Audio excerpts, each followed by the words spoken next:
Hi ಸ್ನೇಹಿತರೆ, welcome to my channel. ಈ ವಿಡಿಯೋದಲ್ಲಿ ಕೇಂದ್ರ ಸರ್ಕಾರವು LPG ಗ್ಯಾಸ್ ಸಿಲಿಂಡರ್ ಇದ್ದವರಿಗೆ ಬಿಗ್ ಶಾಕ್ ನೀಡಿದೆ. ಹೌದು ಸ್ನೇಹಿತರೆ, LPG ಗ್ಯಾಸ್ ಸಿಲಿಂಡರ್ ಇದ್ದವರು ಕಡ್ಡಾಯವಾಗಿ ಈ ತಿಂಗಳು 31ರ ಒಳಗಾಗಿ ಈ ಕೆಲಸ ಕಡ್ಡಾಯವಾಗಿ ಮಾಡಲೇಬೇಕು. ಇಲ್ಲದಿದ್ದರೆ ನಿಮ್ಗೆ LPG ಗ್ಯಾಸ್ ಸಬ್ಸಿಡಿ ಅಮೌಂಟ್ ನಿಮ್ಮ ಅಕೌಂಟ್ಗೆ ಬರುವುದಿಲ್ಲ, ಕನೆಕ್ಷನ್ ಕೂಡ ಕಟ್ ಆಗುತ್ತದೆ. ಹಾಗಾದ್ರೆ ನಾವು ಏನ್ ಮಾಡಬೇಕು ಎಂಬುದರ ಬಗ್ಗೆ ಡೀಟೇಲ್ ಆಗಿ ವಿಡಿಯೋದಲ್ಲಿ ತಿಳ್ಕೊಳ್ಳೋಣ. ಇನ್ನು ಇದರ ಜೊತೆಗೆ ಹೊಸ BPL ರೇಷನ್ ಕಾರ್ಡ್ಗೆ ಅರ್ಜಿ ಸಲ್ಲಿಸಲು ಏನೆಲ್ಲ ಡಾಕ್ಯುಮೆಂಟ್ಸ್ ಇರಬೇಕು ನಿಮ್ಮ ಹತ್ರ, ಯಾವಾಗ ಹೊಸ BPL ರೇಷನ್ ಕಾರ್ಡ್ಗೆ ಅರ್ಜಿ ಸಲ್ಲಿಸಲು ಕಾಲ್ ಮಾಡ್ತಾರೆ ಎಂಬುದರ ಬಗ್ಗೆ ಡೀಟೇಲ್ ಆಗಿ ವಿಡಿಯೋದಲ್ಲಿ ತಿಳ್ಕೊಳ್ಳೋಣ. ಇನ್ನು ಇದರ ಜೊತೆಗೆ ಕೇಂದ್ರ ಸರ್ಕಾರವು PM ಸ್ವಾನಿಧಿ ಯೋಜನೆಯ ಮೂಲಕ ನೀವು 10,000ದಿಂದ 50,000 ರೂಪಾಯಿವರೆಗೂ ಸಾಲ ಪಡೆದುಕೊಳ್ಳಬಹುದು. ಹಾಗಾದರೆ ಈ ಯೋಜನೆಗೆ ಎಲ್ಲಿ ಅರ್ಜಿ ಸಲ್ಲಿಸಬೇಕು, ಹೇಗೆ ಸಾಲ ಪಡೆದುಕೊಳ್ಳಬಹುದು ಎಂಬುದರ ಬಗ್ಗೆ ಡೀಟೇಲ್ ಆಗಿ ವಿಡಿಯೋದಲ್ಲಿ ತಿಳ್ಕೊಳ್ಳೋಣ. ಅದಕ್ಕೂ ಮುಂಚಿತವಾಗಿ ನೀವಿನ್ನು ನಮ್ಮ ಚಾನೆಲ್ಗೆ ಸಬ್ಸ್ಕ್ರೈಬ್ ಆಗಿಲ್ಲವೆಂದರೆ ಈಗಲೇ ಸಬ್ಸ್ಕ್ರೈಬ್ ಆಗ್ಬೋದಲ್ವಾ. ನೀವಿನ್ನು ವಿಡಿಯೋಗೆ ಲೈಕ್ ಮಾಡಿಲ್ಲವೆಂದರೆ ಈಗಲೇ ಲೈಕ್ ಮಾಡಿ ಮತ್ತು ವಿಡಿಯೋನ ಸ್ಕಿಪ್ ಮಾಡದೆ ಕೊನೆಯವರೆಗೂ ನೋಡಿ. ಡಿಸೆಂಬರ್ 31ರೊಳಗೆ ನೀವು ಈ ಕೆಲಸ ಮಾಡಲೇಬೇಕು. ಮನೆಯಲ್ಲಿ ಗ್ಯಾಸ್ ಸಿಲಿಂಡರ್ ಇದ್ದರೆ ತಪ್ಪದೆ ಇವತ್ತೇ ಹೋಗಿ ಈ ಕೆಲಸ ಮಾಡಿ. ನಿಮ್ಮ ಎಲ್ಲ ಸಂಬಂಧಿಕರಿಗೆ ಮತ್ತು ನಿಮ್ಮ ಎಲ್ಲ ಸ್ನೇಹಿತರಿಗೆ ಈ ವಿಡಿಯೋವನ್ನು ವಾಟ್ಸಪ್ಪಲ್ಲಿ ಶೇರ್ ಮಾಡಿ. ಈಗ ಗ್ಯಾಸ್ ಸಿಲಿಂಡರ್ ಬೆಲೆ 950 ರೂಪಾಯಿ ಮೇಲಾಗಿದೆ. 2024ರಿಂದ ನಿಮಗೆ ಕಡಿಮೆ ಬೆಲೆಯಲ್ಲಿ ಗ್ಯಾಸ್ ಸಿಲಿಂಡರ್ ಸಿಗಬೇಕು ಅಂದರೆ ಇವತ್ತೇ ಹೋಗಿ ಈ ಕೆಲಸ ಮಾಡಿ. ಡಿಸೆಂಬರ್ 31ರೊಳಗೆ ಸರ್ಕಾರ ಹೇಳಿರುವ ಈ ಕೆಲಸ ನೀವು ಮಾಡಿದರೆ ನಿಮಗೆ 600ರಿಂದ 500ರೊಳಗೆ ಒಂದು ಗ್ಯಾಸ್ ಸಿಲಿಂಡರ್ ಸಿಗಲಿದೆ.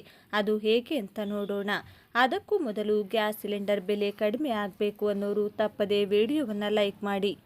ಡಿಸೆಂಬರ್ 31ರೊಳಗೆ ನೀವು ಗ್ಯಾಸ್ ಸಿಲಿಂಡರ್ EKYC ಮಾಡಿಸಿಲ್ಲ ಅಂದರೆ ನಿಮಗೆ ಗ್ಯಾಸ್ ಸಿಲಿಂಡರ್ ಕಡಿಮೆ ಬೆಲೆಯಲ್ಲಿ ಸಿಗಲ್ಲ.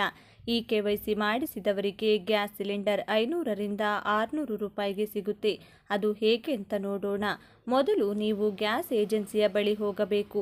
ಇನ್ನು ಗ್ಯಾಸ್ ಏಜೆನ್ಸಿಯ ಬಳಿ ಮನೆಯ ಯಾವ ಸದಸ್ಯರು ಹೋಗಬೇಕು ಅಂದರೆ ಯಾರ ಹೆಸರಿನಲ್ಲಿ ಗ್ಯಾಸ್ ಸಿಲಿಂಡರ್ ಇದೆಯೋ ಅವರೇ ಗ್ಯಾಸ್ ಏಜೆನ್ಸಿಯ ಬಳಿ ಹೋಗಬೇಕಾಗುತ್ತೆ. ಏಜೆನ್ಸಿಯ ಬಳಿ ಹೋಗುವ ಮೊದಲು ನೀವು ನಿಮ್ಮ ಆಧಾರ್ ಕಾರ್ಡ್ ಮತ್ತು ನಿಮ್ಮ ಮನೆಯ ಗ್ಯಾಸ್ ಸಿಲಿಂಡರ್ ಬುಕ್ಕನ್ನು ತೆಗೆದುಕೊಂಡು ಹೋಗಬೇಕು. ಅಲ್ಲಿ ಏಜೆನ್ಸಿಯವರು ನಿಮ್ಮ ಬಯೋಮೆಟ್ರಿಕ್ ತೆಗೆದುಕೊಂಡು EKYC ಮಾಡಿಸುತ್ತಾರೆ. EKYC ಎಲ್ಲ ಸಮಯದಲ್ಲೂ ಮಾಡಲ್ಲ.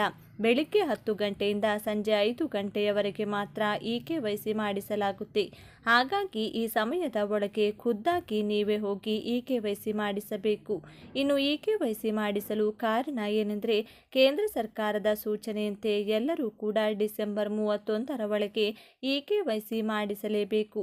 ಏಜೆನ್ಸಿಗೆ ಸಂಬಂಧಪಟ್ಟಂತೆ ಇಲ್ಲಿಯವರೆಗೆ 15,000 ಜನರಲ್ಲಿ ಕೇವಲ 500 ಜನರು ಮಾತ್ರ EKYC ಮಾಡಿಸಿದ್ದಾರೆ.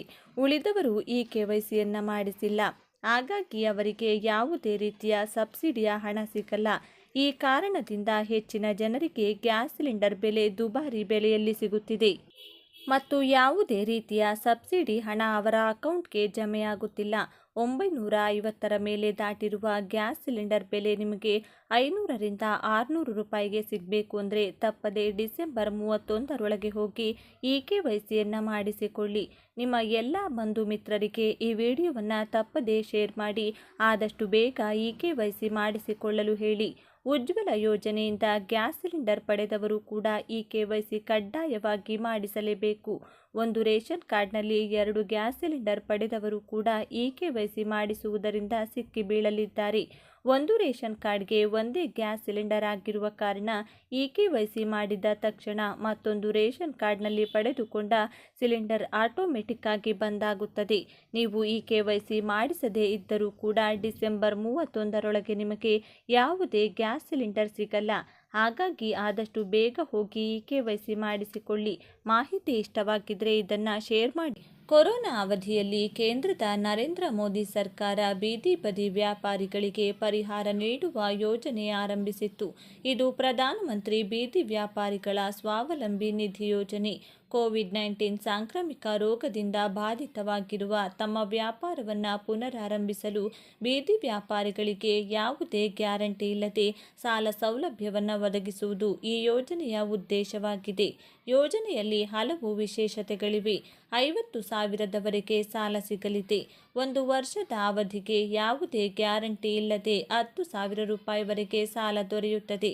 ಈ ಸಾಲವನ್ನು ಸಕಾಲದಲ್ಲಿ ಮರುಪಾವತಿ ಮಾಡಿದರೆ 2ನೇ ಕಂತಿನ 20,000 ಮತ್ತು 3ನೇ ಕಂತಿನ 50,000 ಸಾಲದ ಸೌಲಭ್ಯವನ್ನು ನೀಡಲಾಗುತ್ತದೆ. ಇದರೊಂದಿಗೆ ವರ್ಷಕ್ಕೆ ಶೇಕಡಾ 7 ಬಡ್ಡಿ ದರದಲ್ಲಿ ಸಬ್ಸಿಡಿ ನೀಡಲಾಗುವುದು. ಈ ಮೊತ್ತವು 400 ರೂಪಾಯಿ ಆಗಿರುತ್ತದೆ. ಹೌದು, ಅದೇ ಸಮಯದಲ್ಲಿ ಪ್ರತಿ ವರ್ಷ ಗ್ರಾಹಕರು 1,200 ರೂಪಾಯಿವರೆಗೆ ಕ್ಯಾಶ್ಬ್ಯಾಕ್ ಪಡೆಯುತ್ತಾರೆ. ಪ್ರತಿ ಡಿಜಿಟಲ್ ವಹಿವಾಟಿಗೆ ಕ್ಯಾಶ್ಬ್ಯಾಕ್ ತಿಂಗಳಿಗೆ 1ರಿಂದ 100 ರೂಪಾಯಿಗಳವರೆಗೆ ಇರುತ್ತದೆ. ಇದರರ್ಥ ನೀವು ಒಂದು ವರ್ಷದಲ್ಲಿ 1,200 ರೂಪಾಯಿ ಕ್ಯಾಶ್ಬ್ಯಾಕ್ ಪಡೆಯುತ್ತೀರಿ. ರಾಜ್ಯಗಳ ಜವಾಬ್ದಾರಿ.